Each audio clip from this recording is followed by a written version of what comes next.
Assalamualaikum warahmatullahi wabarakatuh. Perkenalkan, nama saya Nabila Agnia, NIM akhir 189 dari kelas N, Program Studi Agroekoteknologi Fakultas Pertanian Universitas Brawijaya. Nah, di video kali ini saya akan menjelaskan sedikit mengenai pengendalian hayati terhadap hama pada tanaman budidaya dengan menggunakan agen musuh alami.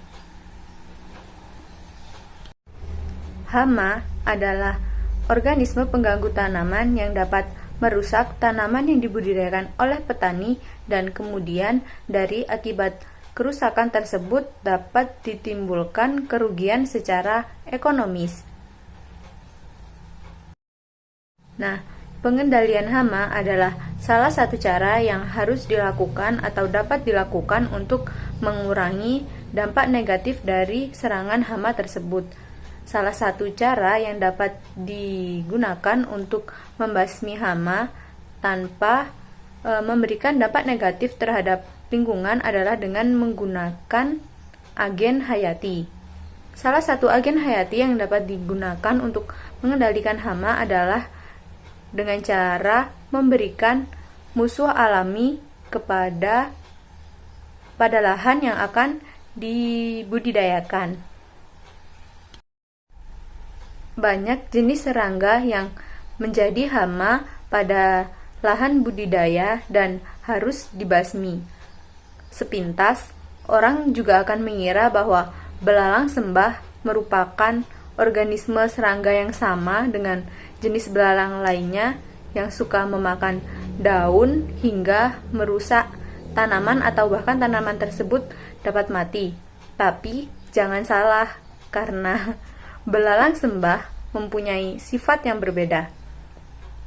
Belalang sembah justru dapat menjadi predator yang menakutkan bagi serangga lainnya. Belalang sembah dapat menjadi musuh alami dan membantu petani dalam menjaga lahan budidayanya. Belalang sembah di Indonesia memiliki sebutan yang sangat beragam, tergantung dari di mana belalang sembah tersebut berada. Misalnya saja pada daerah Sunda, belalang sembah disebut dengan concorang. Pada daerah Jawa, biasa disebut dengan walang kadung atau walang keke. Sedangkan pada bahasa Melayu, belalang sembah biasa disebut dengan mentadak. Nah, berdasarkan tingkat taksonomi, belalang sembah dapat diklasifikasikan dan dimorfologikan sebagai berikut.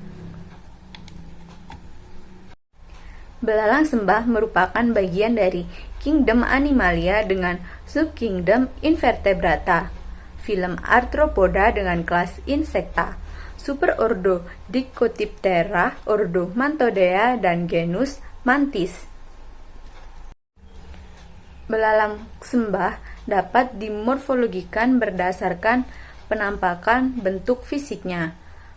Umumnya, belalang sembah akan memiliki bentuk tubuh yang memanjang, memiliki tadung di bagian kepala dan dua kecil, memiliki 4 kaki dan 2 di bagian depan dengan duri halus yang tajam. Imago dari belalang hijau umumnya memiliki warna hitam dengan tubuh lunak dan panjang tubuh yang berkisar antara 4 sampai 10 mm. Ketika sudah dewasa, belalang sembah akan berukuran panjang 5 hingga 10 cm dan biasanya memiliki warna kekuningan, hijau, hingga coklat. Belalang sembah mengalami metamorfosis yang tidak sempurna dengan 1 generasi per tahun saja. Telur dari belalang sembah ini akan diletakkan secara berkelompok dalam kantung telur berwarna keabu-abuan yang kemudian akan diletakkan pada kayu, kulit pohon, atau bahkan pada bagian tanaman lainnya.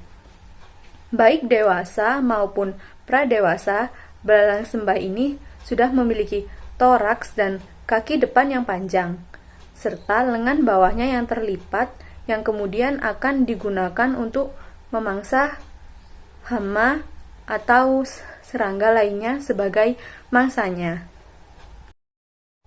Belalang sembah atau yang biasa juga disebut dengan mantis adalah salah satu serangga yang dapat bermanfaat untuk menjadi pemangsa serangga hama lainnya di lahan budidaya milik petani. Belalang sembah mungkin akan terlihat aneh dan mirip dengan makhluk dari film fiksi ilmiah dari tahun 1960-an. Bentuk wajahnya yang segitiga memang ikonik, leher dan dadanya yang panjang, serta mata besarnya yang menonjol. Mantis sering menunggu mangsanya pada bunga untuk menangkap serangga pemakan nektar dan serbuk sari.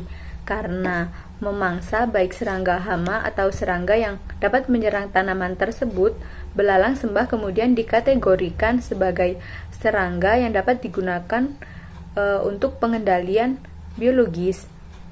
Belalang sembah adalah predator dan pemakan daging. Sebagian besar tercatat sebagai serangga kanibal. Belalang sembah ini dapat memangsa temannya yang sejenis apabila persediaan makanannya telah berkurang atau habis. Belalang sembah juga terkenal sebagai predator yang sangat rakus. Belalang sembah yang masih muda dapat memakan makhluk bertubuh lunak seperti kutu daun, nyamuk, dan ulat. Ketika lebih dewasa, dia akan memakan kumbang, belalang, jangkrik, dan hampir semua jenis serangga yang bermasalah. Belalang sembah juga memakan ngengat di malam hari. Bahkan, belalang sembah juga dapat memakan hewan pengerat kecil seperti burung, katak pohon, dan kadal. Sebagai predator yang ekstrim, belalang sembah memiliki kecepatan aksi yang sangat cepat. Ia bahkan dapat menangkap lalat yang mendarat di dekatnya. Jika serangga lain merusak tanamanmu, belalang sembah adalah pembasmi yang sangat efisien. Ia juga memiliki kemampuan untuk berkamuflase menyerupai ranting kayu dan bunga.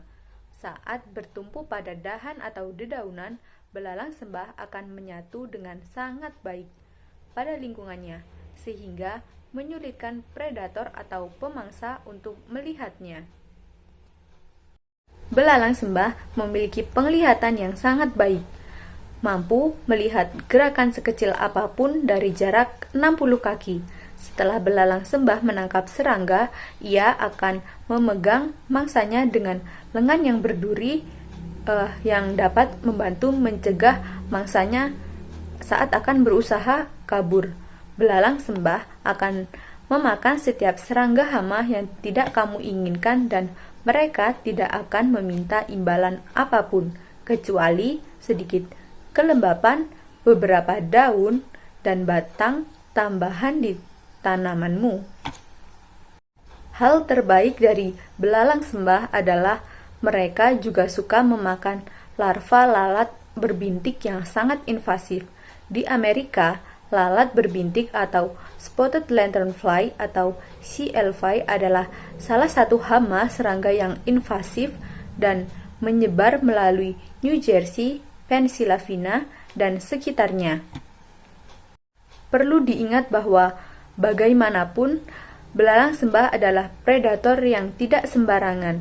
Mereka akan memakan apa saja yang mereka tangkap, termasuk kupu-kupu, lebah, dan serangga bermanfaat lainnya. Spesies belalang sembah yang berukuran lebih besar kebanyakan ditemukan di iklim selatan atau iklim tropis yang hangat. Ada beberapa jenis yang dapat ditemukan dari bagian belalang sembah ini, tetapi yang paling efektif membasmi hama tanaman diantaranya adalah belalang sembah dengan jenis Stagmomantis carolina atau belalang sembah Carolina. Jenis lain yang juga dapat dimanfaatkan sebagai pembasmi hama adalah belalang sembah Eropa atau Mantis religiosa dan belalang sembah Asia atau Tenodera sinensis. Belalang sembah Asia memiliki panjang yang lebih dari 4 inci atau bisa saja menjadi 2 kali ukuran spesies asli belalang Carolina. Belalang ini juga dapat memangsa satwa liar seperti burung, kolibri, serta kadal atau bahkan ular kecil. Beberapa manfaat atau kelebihan yang didapatkan dari pengendalian hama pada lingkungan menggunakan musuh alami diantaranya adalah tidak berdampak atau tidak memiliki efek samping yang buruk bagi alam. Penggunaan musuh alami berarti mendukung ekosistem yang ada di alam dan bukan merusak alam, tetapi justru akan membantu pelestarian alam. Selanjutnya, penggunaan musuh alami juga akan membantu pengurangan biaya yang dikeluarkan oleh petani, sebab penggunaan musuh alami hanya membutuhkan biaya yang relatif lebih murah. Demikian sedikit penjelasan dari saya mengenai belalang sembah atau mantis sebagai musuh alami. Apabila ada kesalahan penyampaian, mohon dimaafkan. Wassalamualaikum warahmatullahi wabarakatuh.